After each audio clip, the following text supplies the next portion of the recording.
حزب اللہ نے اسرائیل پر اب تک کا سب سے بڑا ڈرون حملہ کر دیا ہے۔ شمالی محاذ پر خطرے کی گھنٹی بج گئی ہے۔ اسرائیلی فوج جدید ڈرون حملوں کے سامنے بے بس دکھائی دینے لگی ہے۔ حزب اللہ کی نئی حکمت عملی نے تشویش بڑھا دی ہے۔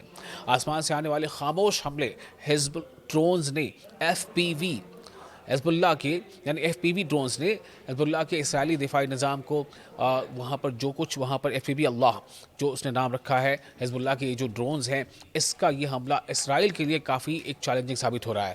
لبنان کے مزاحمتی تنظیم حزب اللہ نے اسرائیلی فوجی پوزیشنز پر ایک بڑا اور منظم ڈرون حملہ کیا ہے، جسے اسرائیلی میڈیا نے اب تک کا سب سے شدید ڈرون اٹیک قرار دیا ہے۔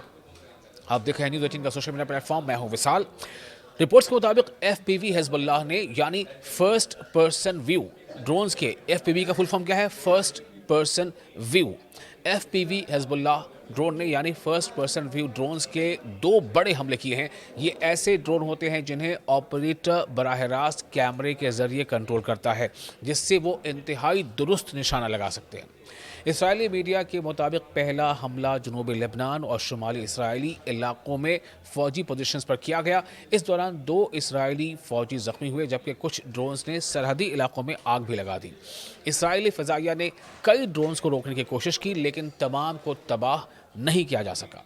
رپورٹس کے مطابق پہلے حملے کے 1 گھنٹے سے بھی کم وقت کے بعد دوسرا اور زیادہ خطرناک حملہ کیا گیا، اور اس بار متعدد ڈرون ایک ہی FPV فوجی ہدف کی طرف بھیجے گئے۔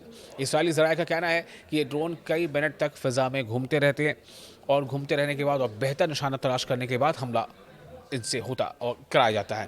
ایک اسرائیلی فوجی نے میڈیا کو بتایا کہ صورتحال انتہائی پیچیدہ تھی۔ اس کے مطابق 2 ڈرونز ہدف سے ٹکرائے، جبکہ چند سیکنڈ بعد ایک اور ڈرون عمارتوں کے درمیان منڈلاتا دکھائی دیا، جس سے وہ مزید اہداف تلاش کر رہا ہو۔ اسرائیلی سیکورٹی ذرائع نے اعتراف کیا ہے کہ حزب اللہ کی ڈرون ٹیکنالوجی اور حکمت عملی پہلے سے زیادہ خطرناک اور جدید ہو چکی ہے۔ ان کا کہنا ہے کہ اگر کچھ ڈرون مار بھی گرائے جائیں، تب بھی باقی اپنے ہدف تک پہنچ جاتے ہیں، جس سے اسرائیلی دفاعی نظام یعنی اسرائیلی ڈیفنس سسٹم پر دباؤ بڑھ رہا ہے۔ اسرائیلی میڈیا نے یہ بھی رپورٹ کیا ہے کہ شمالی سرحد یعنی نردرن بارڈر پر تعینات فوج کو مسلسل دباؤ کا سامنا ہے۔ حزب اللہ کے چھوٹے اور کم بلندی پر اڑنے والے ڈرون اکثر اچانک ظاہر ہوتے ہیں اور موجودہ رڈار سسٹم سے بچ نکلتے ہیں۔ رپورٹس کے مطابق اسرائیل اب تک ایسا مؤثر دفاعی نظام تیار نہیں کر سکا ہے جو ان ڈرون حملوں کو یعنی ان FPV ڈرون حملوں کو فرسٹ پرسن ویو ڈرون حملوں کو مکمل طور پر روک سکے۔ بعض اسرائیلی تجزیہ کار اس صورتحال کو لبنانی مسئلہ قرار دے رہے ہیں۔ اس کشیدگی کے اثرات عام شہریوں پر بھی پڑ رہے ہیں۔ شمالی اسرائیلی علاقوں میں یعنی نردرن اسرائیلی علاقوں میں اسکول بند کیے جا رہے ہیں، ٹرانسپورٹ محدود ہو رہی ہے، جبکہ کئی کاروبار بھی متاثر ہوئے ہیں۔ مقامی لوگوں میں خوف بڑھ رہا ہے کہ اگر یہ صورتحال اسی طرح سے جاری رہی تو سرحدی علاقوں سے نقل مکانی کا خطرہ بھی پیدا ہو سکتا ہے۔ نقل مکانی کہتے ہیں گھروں کو چھوڑ کر کہیں اور شفٹ کر جانا۔